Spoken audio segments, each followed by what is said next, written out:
Hi friends, this is Nikhil after long time. So ఇవాళ morning నుంచి ఇట్లా టీఎస్ఎస్పీడీసీఎల్ న్యూస్ పేపర్ కట్అవుట్ ఒకటి చక్కర్లు కొడుతుంది. సో నమస్తే తెలంగాణ పేపర్లో వచ్చింది ఇది యాక్చువల్గా.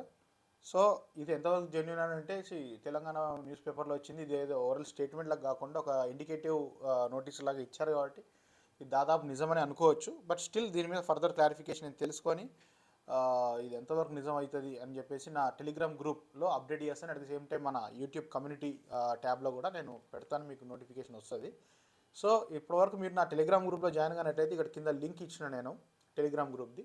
So kindly join the Telegram group. మన పవర్ సెక్టర్ సంబంధించి రెగ్యులర్ అప్డేట్స్ కానీ, లేదంటే నోటీసులు కానీ, ఏదైనా నోటిఫికేషన్లు కానీ, whatever information, first hand information దొరికినట్టుగా నేను అందులో పెడుతున్నాను నేను. So and also questions, PDFs అవన్నీ కూడా దాంట్లో అవైలబుల్ ఉంటున్నాయి. ఏదైనా కరెంట్ అఫైర్స్ కానీ, వాట్ ఎవర్ రెలవెంట్ అనిపించినవి ఏవైనా కానీ దాంట్లో పెడుతున్నాం పవర్ సెక్టర్ సంబంధించినవి. సో మీరు ఆ నిఖిల్ ఆర్ఎల్సీ అని చెప్పి మీరు టైప్ చేస్తే టెలిగ్రామ్లో మీకు ఎలక్ట్రికల్ తెలుగు క్లాస్ అని చెప్పేసి నా ఫోటో కనిపిస్తుంది, దాంట్లో జాయిన్ కండి. సో కంపల్సరీ ఫస్ట్ అయితే గ్రూప్లో జాయిన్ కండి. ఎందుకంటే మీకు ఇన్ఫర్మేషన్ అనేది వాట్ ఎవర్ దీనికి రెలవెంట్ కంటెంట్ అనేది మీకు దొరుకుతుంది అనమాట. ఓకే, సో ఈ నోటిఫికేషన్ మనకు నిజమే కావాలని అనుకుందాం. ఒకసారి నోటిఫికేషన్లో డీటెయిల్స్ చూసుకుంటే కనుక ఇందులో ఏమేమి ఉన్నాయి మనకి. దీంట్లో ప్రైమరీగా చూసుకుంటే మనకి పనికొచ్చే ఇన్ఫర్మేషన్లు 3 కనిపిస్తున్నాయి అనమాట, 2 కనిపిస్తున్నాయి. ఒకటి 11th మే, ఈ మంత్ 11th అంటే ఎల్లుండి, ఇవాళ 9th కదా, రేపు 10, ఎల్లుండి 11 అంటే వెడ్నెస్డే. సో వెడ్నెస్డే ఇప్పుడు రేపు వచ్చే వెడ్నెస్డే రోజున మనకి ఈ నోటిఫికేషన్ ఆన్ ఆర్ ఆఫ్టర్ ఆ తర్వాత మనకి వస్తుంది అన్నట్టుగా ఇచ్చారు. ఇది వెబ్సైట్ ఒకటి గుర్తుపెట్టుకోండి. ఓకే, ts7power.com.cgg.gov.in ఈ వెబ్సైట్, ఇది మన అందరికీ తెలిసిందే ఇది. సో ఇది ఒకటి గుర్తుపెట్టుకోండి. తర్వాత 3 నోటిఫికేషన్ రిలీజ్ చేస్తున్నట్టుగా ఇచ్చారు. ఒకటి మన ఏఈ పోస్టులు, ఓకే, ఒక 70 vacancies, sub engineer electrical 201 vacancies, JLM ఒక 1000 వేకెన్సీస్. ఒకటి గుర్తుపెట్టుకోండి, మళ్ళీ ఈసీఈ చేసిన వాళ్ళు, ఇట్లా డిఫరెంట్ బ్రాంచెస్ చదివిన స్టూడెంట్స్ మాత్రం మీరు ఖచ్చితంగా కన్ఫ్యూజ్ కాకండి, ఇది మీకు సంబంధం లేనిది. ఇది ఓన్లీ ప్యూర్ త్రిబుల్ ఎలక్ట్రికల్ చేసిన వాళ్ళకి. సో ఏఈకి క్వాలిఫికేషన్ ఏముంటుందని అంటే బీఈ ఆర్ బీటెక్ ఆర్ బేసిక్గా graduation in triple electrical or electrical and electronics engineering or electrical engineering, ఎట్లుంటే అట్లా బేసిక్ ఎలక్ట్రికల్ చదివిన వాళ్ళకి. వీళ్ళు ఓన్లీ ఇంటర్ ప్లస్ బీటెక్ చేసిన వాళ్ళు కావచ్చు, డిప్లొమా ప్లస్ బీటెక్ చేసిన వాళ్ళు కూడా ఎలిజిబుల్గా ఉంటారు. నెక్స్ట్ సబ్ ఇంజనీర్ ఎలక్ట్రికల్ పోస్ట్కి మినిమం క్వాలిఫికేషన్ డిప్లొమా కంపల్సరీ ఉండాలి. డిప్లొమా ఇన్ డి3 ఇది కంప్లీట్ చేసిన వాళ్ళు ఎలిజిబిలిటీ ఉంటుంది అనమాట, డిప్లొమా చేసిన వాళ్ళకి. అండ్ డిప్లొమా ప్లస్ బీటెక్ చేసిన వాళ్ళు, హైయర్ క్వాలిఫికేషన్ ఉన్న వాళ్ళు ఎలిజిబుల్ అంటే దే ఆర్ ఆల్సో ఎలిజిబుల్. కానీ నీ దగ్గర డిప్లొమా సర్టిఫికేట్ కంపల్సరీ ఉండాలి. నువ్వు ఎంటెక్ క్యాండిడేట్ కావచ్చు, పిహెచ్డి క్యాండిడేట్ కావచ్చు, నువ్వు డిప్లొమా నుంచి వచ్చి ఉండాలి. సో డిప్లొమా సర్టిఫికేట్ ఒకటే మనం దాంట్లో సబ్మిట్ చేస్తాం, రైట్, అదొకట. తర్వాత జేఎల్ఎం. సో జేఎల్ఎం వచ్చేసి ఐటీఐ లేదా IVC inter vocational course, electrician ట్రేడ్కి సంబంధించినది. దీనికి అప్రెంటిస్ కావాలా? అప్రెంటిస్ అవసరం లేదు, అప్రెంటిస్ చేయకపోయిన వాళ్ళు కూడా ఎలిజిబులే. ఇంకొకటి దీంట్లో మనకి కామన్గా అడిగేటువంటి ఒక డౌట్ ఒకటి ఉంది. 2022 ఈ year pass out, 22 pass out వాళ్ళు ఎలిజిబులా? నా ఐడియా ప్రకారం అయితే నాట్ ఎలిజిబుల్ అని నేను అనుకుంటున్నాను. బట్ ఏదైతే ఏముంది, 2 రోజులు పోతే మనకి నోటిఫికేషన్ ఇస్తున్నారు కదా, అప్పుడు తెలుస్తుందిలే. కానీ ఇప్పటివరకు నా గెస్సింగ్ ప్రకారం అయితే 2021 పాస్అవుట్ వరకు మాత్రమే మనకి ఎలిజిబిలిటీ ఉంటుంది అని నేను నా యొక్క గెస్సింగ్. అంటే వాళ్ళు ఏమి ఇస్తారు, నా గెస్సింగ్ ప్రకారము 1/7/2022 లోపు you must have acquired the qualification అని అంటాడు. 1/7/2022 లోపు క్వాలిఫికేషన్ అక్వైర్డ్ అని అన్నాడంటే మాత్రం మోస్ట్లీ 2022 పాస్అవుట్ వాళ్ళు కూడా వచ్చే అవకాశం ఉంటుంది. సో చూద్దాం, లెట్ us see. 1/7/22 అని ఇస్తే ఎలిజిబిలిటీ ఉంటుంది. ఒకవేళ 1/1 అని ఇచ్చారంటే మాత్రం మరి 2022 వాళ్ళకైతే కట్ ఆఫ్ అయిపోతారు, వాళ్ళ అవసరం వాళ్ళకి అది రాదనమాట, ఎలిజిబిలిటీ రాదు. సో ఒకవేళ జూలై అని ఇస్తే, జూలై అంటే మనకి మే జూన్లోనే ఎగ్జామ్స్ అయిపోతాయి కాబట్టి మనం ఎలిజిబిలిటీ క్లెయిమ్ చేసుకోవచ్చు. Okay, so that is the about eligibility అనమాట, ఈ కొత్త వాళ్ళు ఎలిజిబులా కాదా అని చెప్పేసి. నోటిఫికేషన్ వచ్చేసి 11th మే అంటున్నాము. మరి ఎగ్జామ్ ఎప్పుడు ఉండొచ్చు అని అంటే 2 రోజులు పోతే అది కూడా తెలుస్తుంది. కానీ మనకి ఇప్పటి నుంచి కొద్దిగా మన ప్లానింగ్ అనేది అవసరం ఉంటుంది కాబట్టి ఎవరికైనా. సో ఒక గెస్సింగ్ ప్రకారం పోతే కనుక జనరల్ అయితే ఒక 40-45 డేస్ అట్లా టైం దొరుకుతుంది. ఈసారి నాకు తెలిసి అంత తక్కువైతే ఇవ్వరు అనుకుంటున్నాను, ఒక 60 డేస్ వరకు పోయే అవకాశం ఉంటుంది. 60 డేస్ అని అంటే మనకు దగ్గర దగ్గర July second week third week వరకు పోతుంది అనమాట. 60 డేస్ అనుకుంటే కనుక July second week third week పోతే కనుక July last week or August first వీక్లో గ్రూప్ 1 ఎగ్జామ్ పెడతారని చెప్పారు. అదే టైంలో పోలీసు ఎగ్జామ్స్ కూడా జూలై లాస్ట్ వీక్ అదే టైంలో ఉన్నది. సో వాటితోని వేరే క్యాండిడేట్స్ కూడా రాస్తుంటారు. ఇప్పుడు ఈ ఇంజనీర్స్ అందరూ రాస్తుంటారు, అపియర్ చేస్తుంటారు. కాబట్టి వాటితోని ఓవర్లాప్ కాకుండా చేస్తారు అనేటువంటి ఒక ఆలోచన అయితే నాకు ఉన్నది. చేస్తారని నేను అనుకుంటున్నాను నేను. సో అదే అయితే కనుక మేబీ వాళ్ళు మనకి ఒక 45 డేస్ 50 డేస్ టైం ఇవ్వచ్చు, ఇచ్చి జూన్ ఫస్ట్ వీక్లోనే ఎగ్జామ్ పెట్టచ్చు. పాసిబిలిటీ అంటే 2-3 రకాల పాసిబిలిటీస్ నేను చెప్తున్నాను నేను. ఒకటి, జూన్ ఫస్ట్ వీక్లో ఉండే అవకాశం ఉంటుంది, జూన్ ఫస్ట్ వీక్లో ఆర్ జూన్ లాస్ట్ వీక్ ఇదొక అవకాశం ఉన్నది. June last week or July first week ఈ పీరియడ్, ఈ టైం ఫ్రేమ్ మిస్ అయితే కనుక August last week. So June first week అట్లా అనుకుంటేనేమో మనకి దగ్గర దగ్గర ఒక 45 డేస్ వరకు అవకాశం వస్తుంది. అంటే జూన్ ఫస్ట్ వీక్ నుంచి లాస్ట్ వీక్ మధ్యలో అయితే. ఈ జూలై ఫస్ట్ వీక్ అని అనుకుంటే దగ్గర దగ్గర ఒక 50-55 డేస్ వరకు వచ్చే అవకాశం ఉంటుంది. ఆగస్ట్ లాస్ట్ వీక్ అంటే దాదాపు మనకి 3 months దగ్గరకు వచ్చేస్తుంది అనమాట టైము.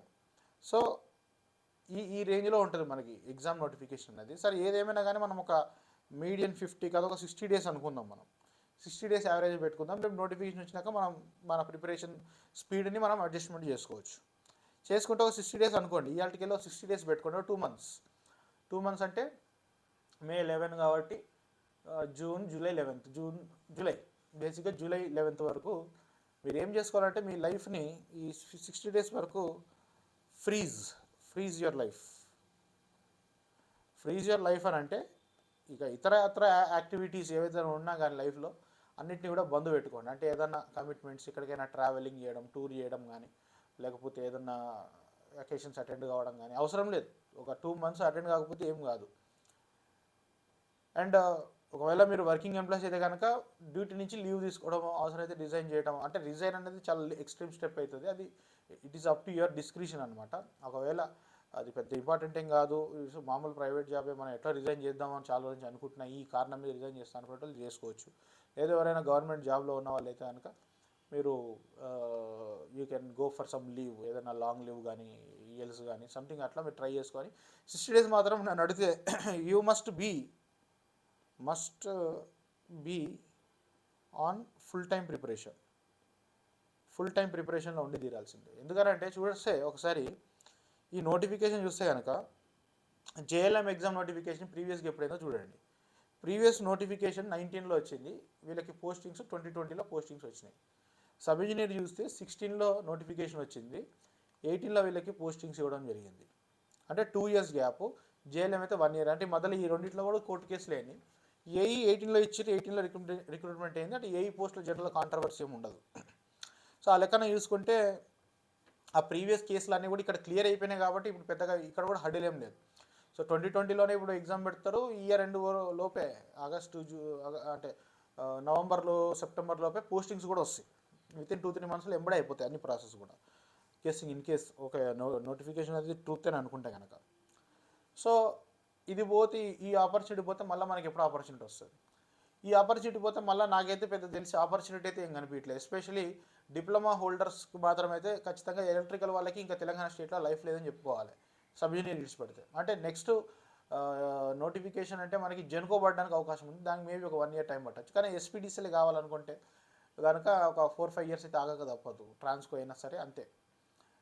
ఎన్పీడీసీలు అయితే ఇప్పుడప్పుడే ఉండవు సబ్ ఇంజనీర్స్కి అయితే. జేఎల్ఎం గురించి మాట్లాడితేనైతే నెక్స్ట్ ఒకవేళ ఈ ఆప్షన్ మిస్ అయినా కూడా జేఎల్ఎం అంటే ఐటీఐ విద్యార్థులకి మీకు నెక్స్ట్ ఒక ఎన్పీడీసీఎల్ ఒకటి వెయిటింగ్లో ఉన్నది, జెన్కో ఒకటి వెయిటింగ్లో ఉన్నది. సో అదొక అవకాశం ఉన్నది. ఏఎస్కి కూడా జెన్కో, ట్రాన్స్కో అన్నింటిలో కూడా ఎన్పీడీసీఎల్ ఇవన్నీ వెయిటింగ్ అవైలబుల్ ఉన్నది. కాకపోతే ఒక 1 year అన్న, ఒక ఇయర్ ఎండ్ అట్లా టైం పడుతుంది అనమాట. సో కొద్దిగా గ్రాండ్ స్కేల్లో మనకి కావాలంటే మాత్రం కొద్దిగా చాలా టైం వెయిట్ చేయాల్సి ఉంటుంది, అంత ఈజీ కాదు. సో దొరికిన అవకాశం అయితే మనం బెటర్ యూస్ చేసుకోవాలి. ఎస్పీడీసీఎల్ అయితే ఏంటిది అని అనుకుంటే కనుక మీరు ఒకవేళ ఎస్పీడీసీఎల్ జోన్లో ఉన్న వాళ్ళు అయితే యాజ్ పర్ ఓల్డ్ డిస్ట్రిక్ట్స్ ప్రకారం చేస్తే లాస్ట్ సౌత్ 5 డిస్ట్రిక్ట్స్ అనమాట. అంటే ప్రీవియస్ డిస్ట్రిక్ట్స్ ప్రకారం చూసుకుంటే నల్గొండ, మహబూబ్నగర్, రంగారెడ్డి, హైదరాబాద్, ఈ డిస్ట్రిక్ట్స్, ఓకే, మెదక్, వీళ్ళు ఇదంతా కూడా ఎస్పీడీసీఎల్ జోన్లోకి వస్తారనమాట ఈ క్యాండిడేట్స్ అంతా కూడా. సో వీళ్ళకి వచ్చేసి ఇది మంచి పోస్టింగ్, ఎందుకంటే ఆల్మోస్ట్ డిస్కామ్ అంటే టీఎస్ఎస్పీడీసీఎల్ మనకి ఆల్మోస్ట్ ఇంటికి రీచబుల్లోనే ఉంటాం మనం చాలా వరకు, ఎంత లేదన్నా ఒక 20 కిలోమీటర్స్ రేడియస్లో ఉంటాం. సో పోస్టింగ్స్ అనేవి కొంచెం బెటర్గా వస్తాయి అనమాట, మన ఇంటి దగ్గరలోనో మన లొకాలిటీ దగ్గరలోనో అట్లా మనం ట్రై చేసుకోవచ్చు. సో జేఎల్ఎం, సబ్ ఇంజనీర్ కానీ కానీ సో ఆల్మోస్ట్ కొన్ని సందర్భాల్లో అయితే మీ ఇంటి పక్కన కూడా రావచ్చు, మీ ఇల్లు ఉన్న ఏరియా ఉన్న సబ్స్టేషన్కే రావచ్చు మీకు. సో అట్లాంటి స్కోప్ అనేది మీకు ఎస్పీడీసీఎల్ ఉంటుంది. అదే ట్రాన్స్కో, జెన్కో అంటే ప్లాంట్ దగ్గరకు పోవాలి. ట్రాన్స్కో అంటేనేమో పెద్ద పెద్ద లైన్లో అవి ఎక్కడెక్కడైనా ఉంటాయి, అవి మరి దగ్గరలో ఉండొచ్చు, దూరం ఉండొచ్చు, మోస్ట్లీ దూరం పోస్టింగ్సే ఉంటాయి. సో ఎస్పీడీసీఎల్ అనేది కొంత బెటర్ అనమాట, పబ్లిక్ కాంటాక్ట్ ఉంటుంది కాబట్టి, ఏఈ కానీ సబ్ ఇంజనీర్ కానీ జేఎల్ఎం కానీ కొద్దిగా సొసైటీలో రిఫ్లెక్షన్ కానీ వాల్యూ కానీ విజిబిలిటీ కానీ ఎక్కువ ఉంటుంది. ఆ రెస్పెక్ట్ అనేది ఒక జేఎల్ఎంకి కానీ సబ్ ఇంజనీర్ కానీ ఏఈ కానీ మనకి అన్ని పవర్ సెక్టర్స్లో చూసుకుంటే దేంట్లో ఎక్కువ ఉంటుంది, డిస్కమ్లోనే ఎక్కువ ఉంటుంది, ఎస్పీడీసీఎల్ ఆర్ ఎన్పీడీసీఎల్ విజిబిలిటీ. ఎందుకంటే పబ్లిక్ కాంటాక్ట్ కదా బేసిక్గా డిస్కమ్ అనేది. కొద్దిగా ఛాలెంజింగ్ కూడా ఉంటుంది జాబు, వాల్యూ ఉంటుంది, కొద్దిగా అడ్మినిస్ట్రేటివ్ పవర్స్ ఉంటాయి. సో ఆ విధంగా కొద్దిగా బెటర్గా ఉంటుంది అనమాట compare to Transco or Genco. కొద్దిగా వర్కింగ్ అనేది ఉంటుంది, కొద్దిగా ఏమంటారు వర్క్ లోడ్ అనేది ఎక్కువగానే ఉంటుంది. ముందుగానే ప్రిపేర్ కావాలి, జస్ట్ చెప్తున్నా ఇన్సైట్స్. ఏఈ కానీ సబ్ ఇంజనీర్ కానీ జేఎల్ఎం కానీ దారుణమైన వర్క్ లోడ్ ఉంటుంది. ప్రజెంట్ ఉన్న సిచ్యువేషన్లో అయితే డిస్కమ్స్లో అయితే మీకు ఫ్రీ టైం అనేది మ్యాక్సిమం దొరకదు. అసలు మీరు కష్టపడి ఒక సర్వీస్ చేద్దాము అనేటువంటి ఇంటెన్షన్ ఖచ్చితంగా ఉన్నది అనుకుంటే మాత్రమే మీరు ఈ డిపార్ట్మెంట్లోకి రండి, ఎస్పెషల్లీ ఎస్పీడీసీఎల్. ఏదైతే ట్రాన్స్కో జెన్కో అంటే ఈ మాట అన్నాను, బట్ డిస్కమ్స్ కాబట్టి ఎస్పెషల్లీ ఎస్పీడీసీఎల్, ఎందుకంటే హైదరాబాద్ జోన్లో ఉన్నాం కాబట్టి. సో ఇక్కడ కన్సంప్షన్ కూడా ఎక్కువ ఉంటుంది, సో ఇక్కడ టార్గెట్స్ ఎక్కువగా ఉంటాయి, ఇక్కడ డిఫికల్టీ కూడా చాలా ఇది ఉంటుంది అనమాట, డైవర్సిటీ ఆఫ్ కన్జ్యూమర్స్ కానీ ఇవన్నీ ఎక్కువగా ఉంటాయి కాబట్టి ఎస్పీడీసీఎల్లో రెస్పాన్సిబుల్ పొజిషన్స్ ఇవన్నీ కూడా. సబ్ ఇంజనీర్ కానీ జేఎల్ఎం కానీ ఏఈ కానీ వెరీ క్రూషియల్ పొజిషన్స్. 100% కష్టించి పని చేద్దాము, ఒక సర్వీస్ చేద్దాం అనే ఇంటెన్షన్ ఉంది. లేదు నాకు గవర్నమెంట్ జాబ్ అంటే సుకూన్ జాబు, శాలరీ ఎక్కువ ఉంటుంది, పన్ను తక్కువ ఉంటుంది, ఎప్పుడైనా ఆఫీస్ పోవచ్చు, ఎట్లయినా చేసుకోవచ్చు అనేటువంటి ఆ మోటివేషన్తో కనుక మీరు రావాలనుకుంటే మాత్రం I don't think this is, మీరు జాబ్ కొడతారేమో మీకు నాలెడ్జ్ ఉంది కానీ లోపలికి వచ్చిన తర్వాత మీరు ఖచ్చితంగా బాధపడతారు, ఇక్కడ కూడా వచ్చి నేను ఫసాయించిన అనేటువంటి ఫీలింగ్ కూడా వస్తుంది మీకు. ఓకే, సో ఆల్రెడీ నేను వర్కింగ్లో ఉన్న జేఎల్ఎం కానీ సబ్ ఇంజనీర్స్ కానీ ఏఈస్తో కూడా నేను ఒక సెషన్ వీడియో పెడతాను, అది like describing their work experience ఎట్లా ఉంది ఏం సంగతి అనేటట్టుగా కూడా, అది కూడా మనం ఒకటి చేద్దాం. ఓకే, అండ్ నెక్స్ట్ ఇప్పుడు క్యాండిడేట్స్ చూసుకుంటే కనుక మనకి బేసిక్గా ఒక 5 రకాల కేటగిరీస్లో ఉన్నారనమాట, అదొకటి డిస్కస్ చేద్దాం అనుకున్నాను. ఒకటి వచ్చేసి ఏంటంటే ప్యూర్లీ ఏఈ ఎగ్జామ్కి ప్రిపేర్ అయ్యే వాళ్ళు ఉంటారనమాట, ఓన్లీ ఏఈ ఎగ్జామ్ అంటే these candidates are basically BTech guys అనమాట. ఓకే, ఆ తర్వాత ప్యూర్లీ జేఎల్ఎం ఎగ్జామ్కి ప్రిపేర్ అయ్యే వాళ్ళు ఉంటారనమాట.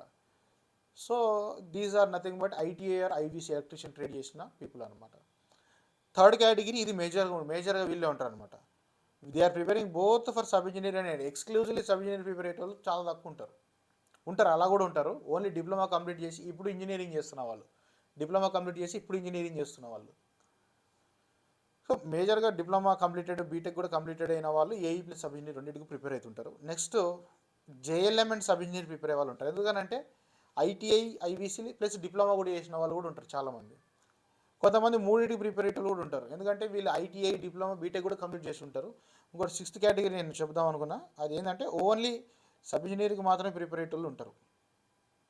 ఓకే, ఎందుకంటే వీళ్ళు doing BTech now, they are doing the BTech now.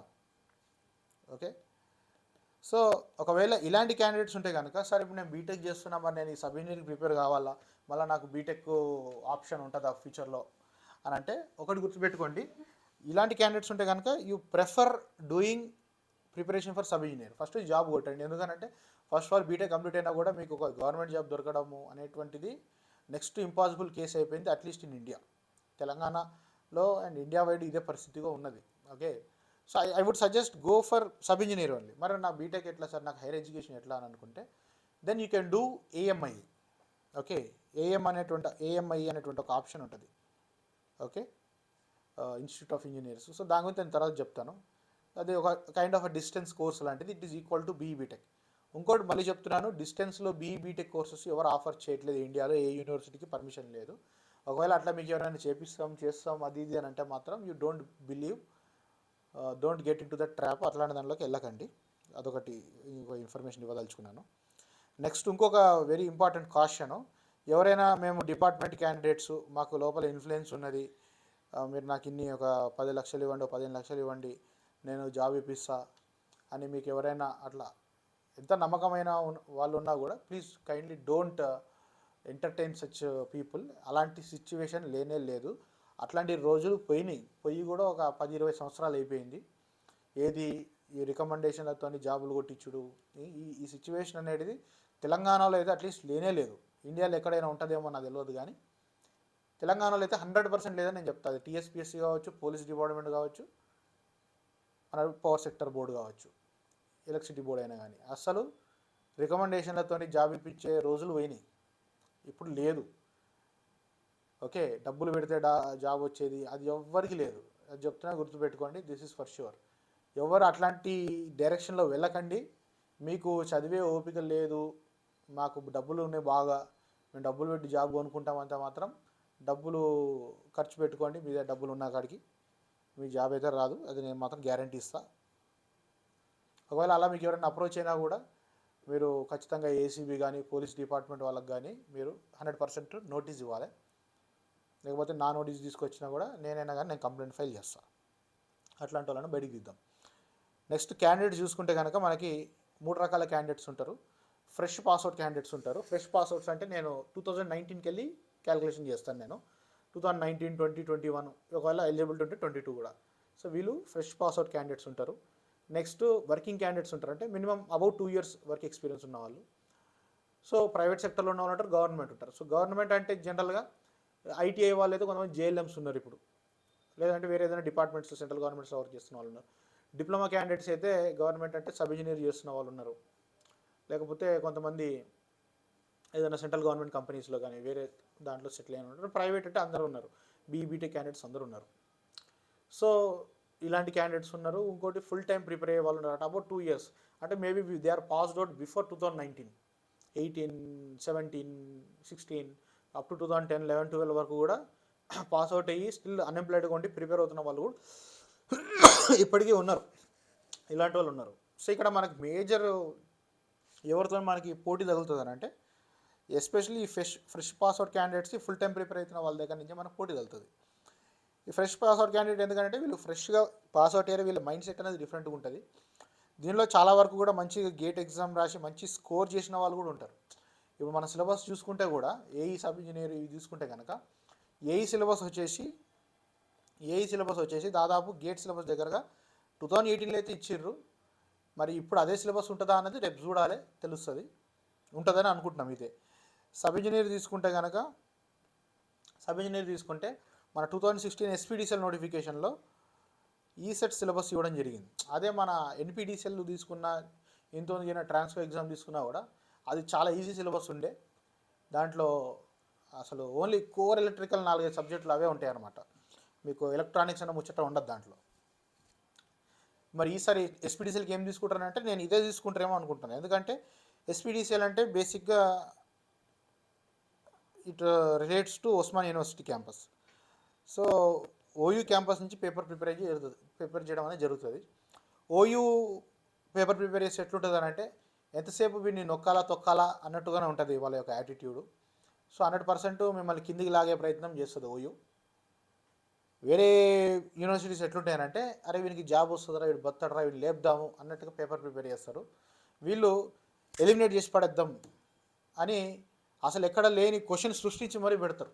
అదే మనం ఏదైనా జేఎన్టీయూ పేపర్ ప్రిపేర్ చేసినా కానీ కేయూ పేపర్ ప్రిపేర్ చేసినా కానీ ఎట్లుంటుందని అంటే మీకు అవి రెఫరెన్సెస్ దొరుకుతాయి మీకు. అవి అంటే ఏదైనా గేట్ ఎగ్జామ్ నుంచి తీసుకొచ్చి పెట్టిర్రు, లేదంటే ఏదైనా సెంట్రల్ గవర్నమెంట్ ఎగ్జామ్స్ కానీ, ఏదైనా ఐఏఎస్ పేపర్లోకి వెళ్ళి కానీ, లేదంటే ప్రీవియస్ పేపర్లోకి ఎంచి కానీ లేకపోతే పేపర్లో పెట్టి కొన్ని క్వశ్చన్ తొలగిస్తారు దాంట్లో. ఎస్పీడీసీఎల్కి అయితే ఇంపాసిబుల్. అసలు వాళ్ళు నాకు తెలిసి ఒక 5% to 10% మాత్రమే ఆ రకంగా రిలేటెడ్ క్వశ్చన్స్ ఇస్తారు. ఒక 90% మొత్తం ఫ్రెష్ ప్రిపరేషన్ ఉంటుంది, మొత్తం లేటెస్ట్ స్టాక్ ఉంటుంది క్వశ్చన్స్ కూడా వాళ్ళ దగ్గర. అప్పటికప్పుడు క్రియేట్ చేస్తారు తాజా తాజా. సో అట్లాంటి వాటిని మనం డీల్ చేయాల్సినటువంటి అవసరం ఉంటుంది. సో ప్రిపరేషన్ అనేది గట్టిగా ఉండాలి. సో దాని తగ్గట్టుగానే సిలబస్ని కూడా ఎంచుకుంటారు గట్టిగా ఉండేటట్టుగా. ఏ చిన్న సిలబస్ పెడితే వాళ్ళకి ఆనదు అది. నెక్స్ట్ జేఎల్ఎం వచ్చేసి ఇక ప్రీవియస్ నోటిఫికేషన్ ఏదుందో ఓల్డ్ సిలబస్సే ఉంటుంది. దీనిలో ఎటువంటి మార్పు ఉండదమ్మా జేఎల్ఎం అభ్యర్థులకి. ఇది సిలబస్ సంబంధించినటువంటి విషయాలు. సో నెక్స్ట్ రాబోయేటువంటి వీడియోస్లో ఇట్లా డిఫరెంట్ క్యాండిడేట్స్ని అడ్రస్ చేసుకుంటే డిఫరెంట్ నోటిఫికేషన్స్ కొద్దిగా డీటెయిల్గా మనం ఏ విధంగా స్ట్రాటజైజ్ చేసుకోవచ్చు 60 రోజుల్ని. సో దట్ మన లైఫ్లో ఇక నెక్స్ట్ ఈ 60 రోజులు మెమరబుల్గా ఉండాలి. ఆ తర్వాత లైఫే ఒక అద్భుతం తయారు కావాలంటే ఈ నోటిఫికేషన్తో ఎట్లా చేయొచ్చు ఏం చేయొచ్చు అనేది కూడా నేను ముందుకు తీసుకొస్తాను. దానికంటే ముందు don't forget to subscribe to my channel. And అన్నిటికంటే ముఖ్యంగా ఇక్కడ పక్కన ఇచ్చినటువంటి నా టెలిగ్రామ్ ఛానల్కి మాత్రం మీరు సబ్స్క్రైబ్ చేసుకోండి. దానిలో జాయిన్ కండి. టెలిగ్రామ్ గ్రూప్లో జాయిన్ అయితే మీకు ఇన్ఫర్మేషన్ నా నుంచి మీకు రెగ్యులర్గా అందుతుంది అనమాట. Okay, thank you for watching.